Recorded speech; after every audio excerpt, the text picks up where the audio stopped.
जो कराएंगे प्रभु करवा लेंगे, अपने आप होता रहेगा। अपने आप जो आज तुम कर रहे हो वो भी प्रभु की ही इच्छा से कर रहे हो, लेकिन स्वीकृति न होने के कारण, अहम के कारण तुम उसके दुख सुख के भोक्ता बन गए हो। किसी को जान से मारना ये कोई धर्म है?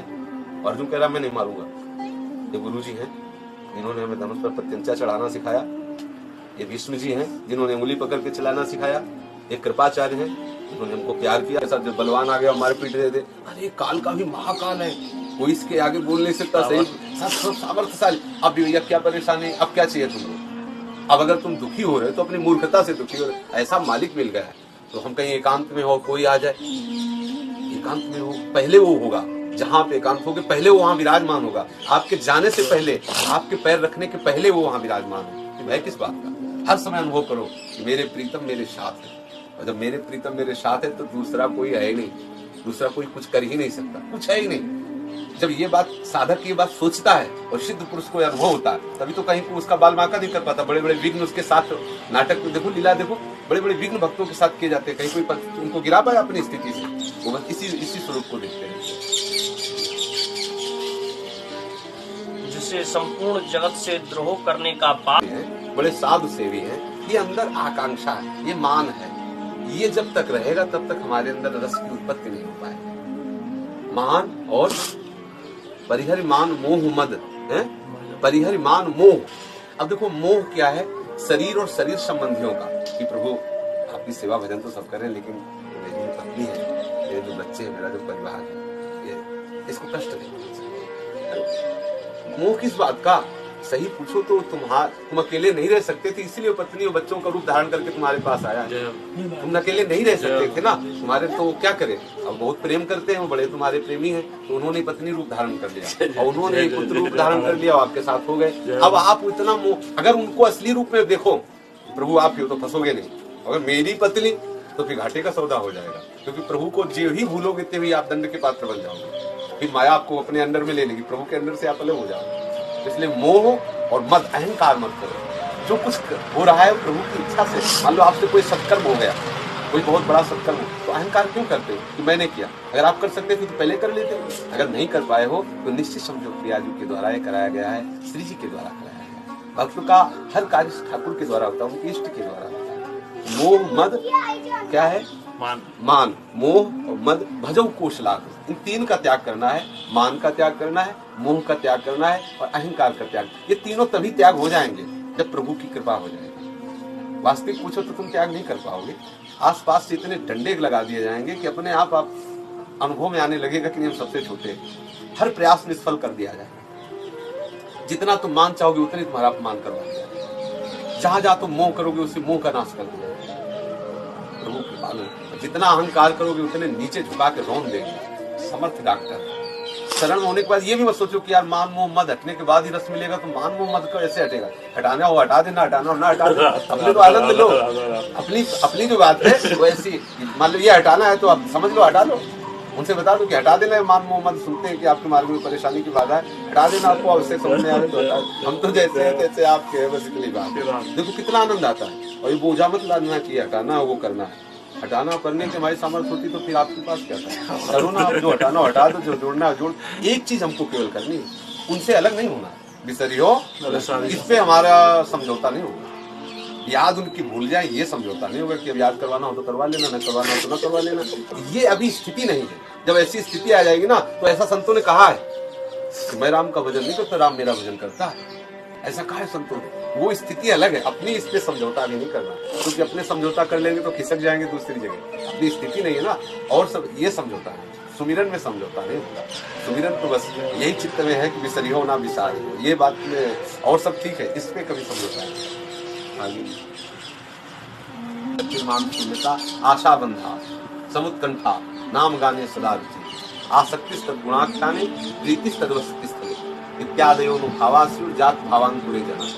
अगर अपने अंदर आशा बंधा, प्रतिक्षण आशा है, मुझे नित्य विहार की सेवा मिलेगी, मुझे पर प्रियाजू की अनुपम कृपा है, समुत्कंठा उत्कंठा पूर्वक है हमारे पर श्री जी कृपा है।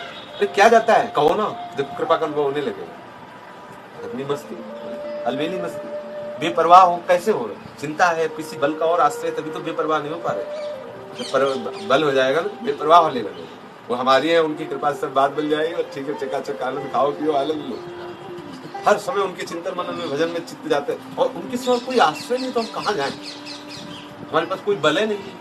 सुनेरी मले निर्बल के बल, मेरे बल श्री वृंदावन रानी, मेरे वो बल है, उन्हीं की कृपा से होगा।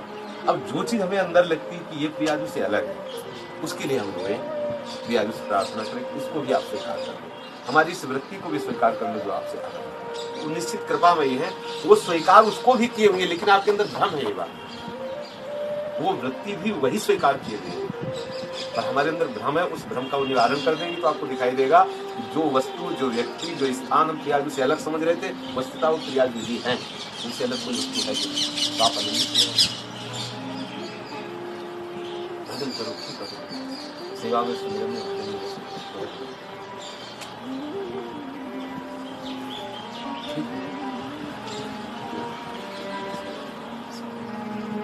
प्रसन्न रहा करो,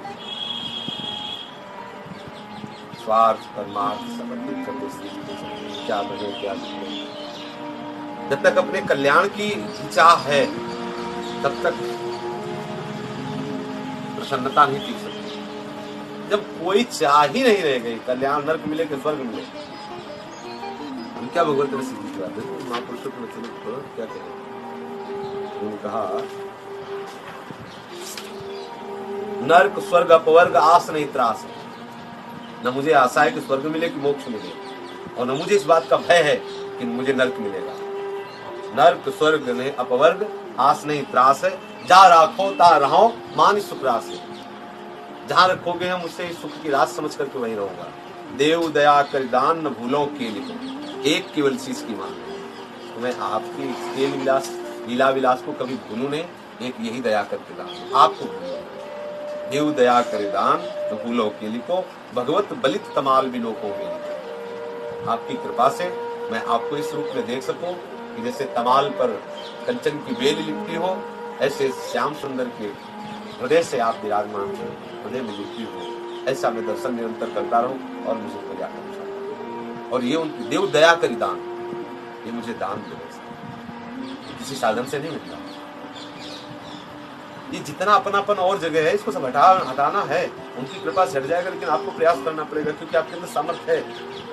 और जिस दिन आपको सामर्थ्य, जब सामर्थ्य क्या करता है, रोता है और कोई नहीं, ये लक्षण होता है सामर्थ्य का।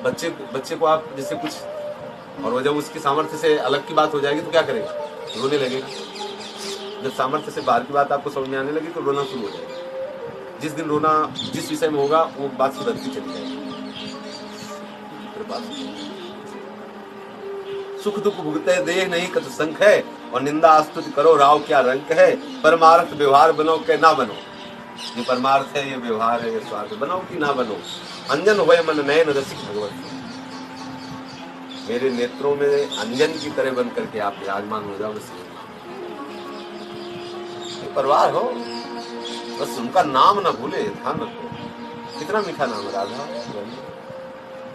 कितना परम धन। जहां विस्मरण है, ये आया कि मुझसे भजन नहीं हो रहा है, उस वस्तु को नापो, उसको नोट करो कि ये कौन सी ऐसी वस्तु, कौन सी ऐसी क्रिया है जो हमने प्रियाजू को भी समर्पित नहीं किया, किस पर हमारा अपना अधिकार है। देखो हृदय निर्विकार और सहज हल्का हो जाता है। जितने बोझा है, क्लेश किसको प्राप्त होता है, बोझा ढोने वाले को। जब कोई बोझा ना रखो तो हल्का रहता है कि नहीं। आप अपने ऊपर बोझा क्यों ले रहे हैं?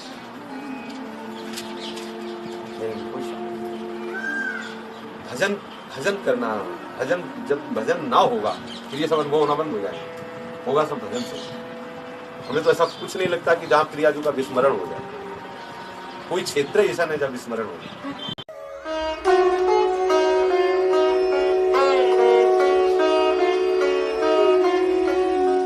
जो कराएंगे प्रभु करवा लेंगे, अपने आप होता रहेगा। अपने आप जो आज तुम कर रहे हो वो भी प्रभु की ही इच्छा से कर रहे हो, लेकिन स्वीकृति न होने के कारण, अहम के कारण तुम उसके दुख सुख के भोक्ता बन गए हो। किसी को जान से मारना